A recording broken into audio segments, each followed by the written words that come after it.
All right, it's nice to have automated ways to generate lots of keyword optimized web pages on a website and even geo keyword optimized web pages on a website, especially if the website itself is rank ready, right? It's another thing when you can do that automatically across tons of sites with all the variables you want. So all the images fill in right, the verbiage fills in right, the backlinks happen the way you want, the destination URL buttons happen the way you want, everything works.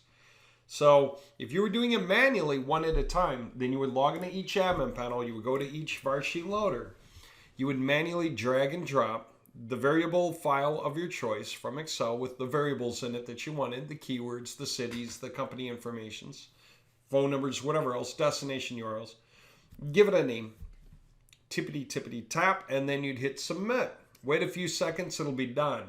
Then what? Then you're going to generate the batch files, the batch variables here, okay? And you're going to decide how many you want, rows in your sitemap. And so if you were putting 100 here and you had a 6-page website, you're going to get a 600-page output, right? So you're generating 600 pages on your website in this case. So that's cool. And the fact that you can do that so fast, you can create 600 perfect geo keyword optimized web pages per website, one after the next. Even at that rate, if you're uploading the same Varsheet to each website and then you're generating pages, even at that rate, it's automated, it's fast, but it's still too slow for our purposes, especially if we want to do this with 1,000 websites or more, 7,000 websites. And especially if we have more than one variable file, we don't want to get them mixed up. And especially if we want to come back later and add more pages to them all. Okay, so I'm going to walk you through what that's like. And by the way, yeah, we've got to update the images. Like I said, it's another piece of it. So first thing we're going to update is the variable files. And so that's not going to fix the images. We'll do the images in a separate video.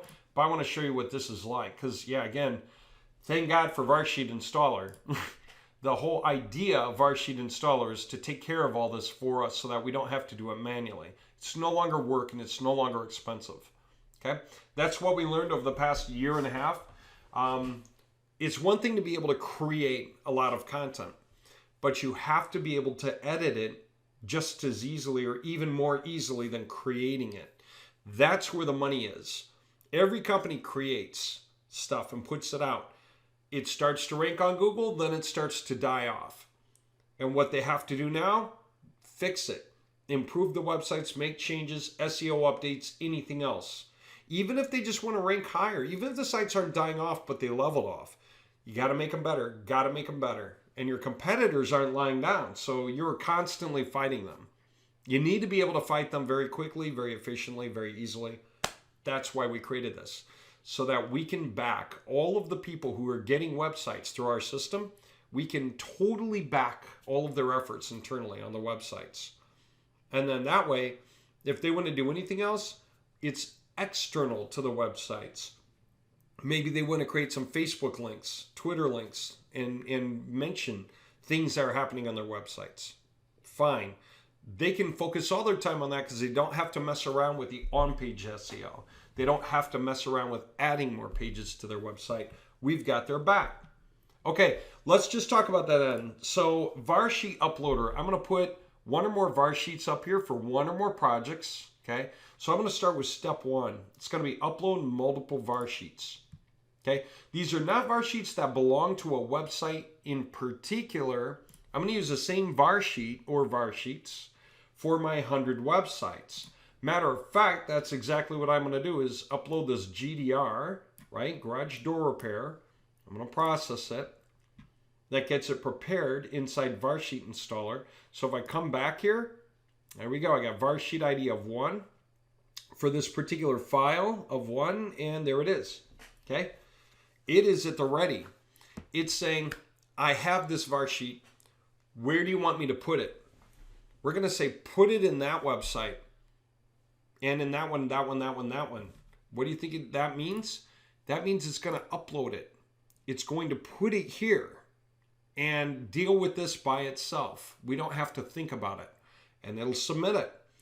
And so it's going to replace all of our old Varsheets from all those websites. Let me give you the example right now. Let me just open this, okay?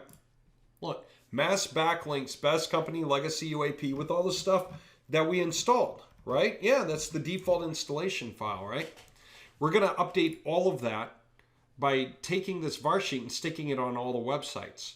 And then just for good measure, I'll put up number 2 also. I don't know if I'm going to bother to use it or not as I explain what we're doing, but this would be a different project. Now, it just happens to be the base project, the default project in the first place, but it could be a different project. How many Varsheets could I have? Well, I could have one for every different website if I really want. There was a time I created 100 websites, and each one had its own company information, and I wanted every one of them to have lots of pages for its very own company.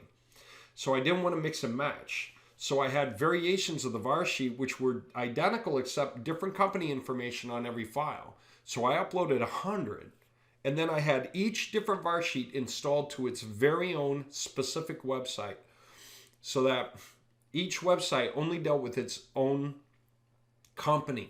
Okay, so yeah, I could put 100 in here. I could put 1,000 in here. Okay, that's the point.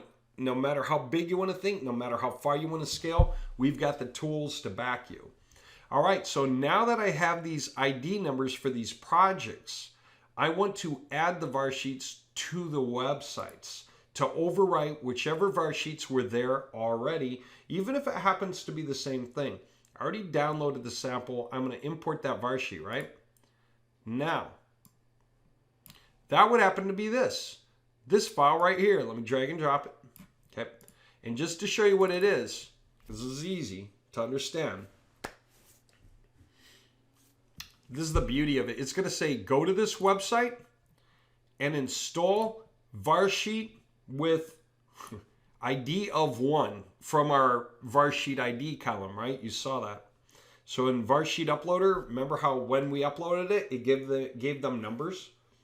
The first one is Varsheet ID 1. Now it so happens that I want to install the same Varsheet to all of the websites, right? But I didn't have to. If these are websites for different industries, maybe these are for one industry and I want that for Varsheet 1. And then the next 20 are for a different industry but different companies. And I would want a different Varsheet in each case. That could be 2, 3, 4, 5, 6, right? For those. And then the next industry, next industry. So it's just 1, 2, 3, 4, 5, 6, 7. 1 again. 5 again. I mean, literally, each row is independent of every other row. It just so happens that we're working on a big project all at once. Okay, without further ado, we got that up. Now here's the fun part. I'm going to hit Inspect Network because we want to time it. How long would it take you to log in to each admin panel? And then once you get in, hit Varsheet Loader, bring this to the side, drag and drop the file, type in a name, hit submit, and wait a few seconds for it to happen. Okay? All right. Now I'm going to log out and go to the next website, go to the next website, go to the next website. See, it'll take like a minute per website, right? An hour and a half, right? And if we had 1,000 websites, would we even do the work? Okay, I'm going to just import this file. And you can imagine that many things that should happen at a large level of the game don't. And many websites that had the potential to become strong on Google never do. And that's like 80% of all websites don't even really get far enough into the game to be competitive at all. The biggest reason, people tried to set and forget. They uploaded the website and they hope that the website ranks, or else it doesn't, and somebody just took their money and ran off and they never got a chance and they don't know why. They don't even know why. Google does not expect you to set and forget. We went through this stuff in earlier videos, but I can point out this way. Google needs to test you on small keywords to see how you do and see if you stick around. And if you do, if you're making changes to your website every couple of weeks, Google will give you more rain. And then you get more traffic. And if you're keeping up at that level and you're still making changes to your website, Google can see that these are real changes. Not just the clock keeps running, but actual changes. People are coming into the pages and doing things with them. Google's getting those pages to rank higher and those pages to rank still higher. The ones you are improving upon, but they're for the same general purposes and the URLs are still there and trustworthy, Google likes that. Google can trust that you don't take the content down. They can trust that you're still on the other end of the phone. All that kind of thing that really, really matters. And so the way to earn rank is to show Google you are interested in your website. You're actually there. You're doing things and you're using it to inform people, make updates, changes, improvements, things like that. Add something. Add anything. Even if it's a looping video or just a video of the latest news or a blog or just some new paragraphs on some pages to illustrate some points that you didn't clarify before, right? Google's totally wanting to see all of that happen on every website you have. So what do you think the job is for a website marketing company? If they have 100 clients or 1,000 or however many they have. The job is to do that kind of work for each website. Well, let's do the math, right? If a guy gets paid $50 an hour and he puts 10 hours of work into you for a month, right? How many pages can he update on your website? Let's say he can make some improvement to each page every 5 minutes on your website. So he can do about 12 pages an hour. And if he's going to put 10 hours into you per month, that's like 120 pages of your website he made changes on in a month, right? And so there you go. That explains why you're paying someone $500, because they are making changes to each of those pages and they're just doing it evenly across the month. Then the next month again, or through more pages or add something. Now, some things they do might be different than a per page thing, right? They may actually put something new out. They may get a copywriter and write some new stuff into each of your websites with unique writing. So having made that point, it's pretty clear why these things actually matter in the end. Because the more you can automate that process, then the more money you save your clients, right? So by doing this, we can actually handle tons of pages, website by website by website, totally automatically, without having to charge each client $500 a website. Say a client got 100 websites for them, okay? They're going to pay us. They're going to pay us retainer. They're going to pay us monthly. They're going to pay us whatever it is we want to charge to maintain their websites for them. It doesn't have to be cheap. It just has to be a lot cheaper than if they went through someone else, right? So anytime you get a client and you can do good work for them, that's awesome. Because for 100 websites, let's think about this.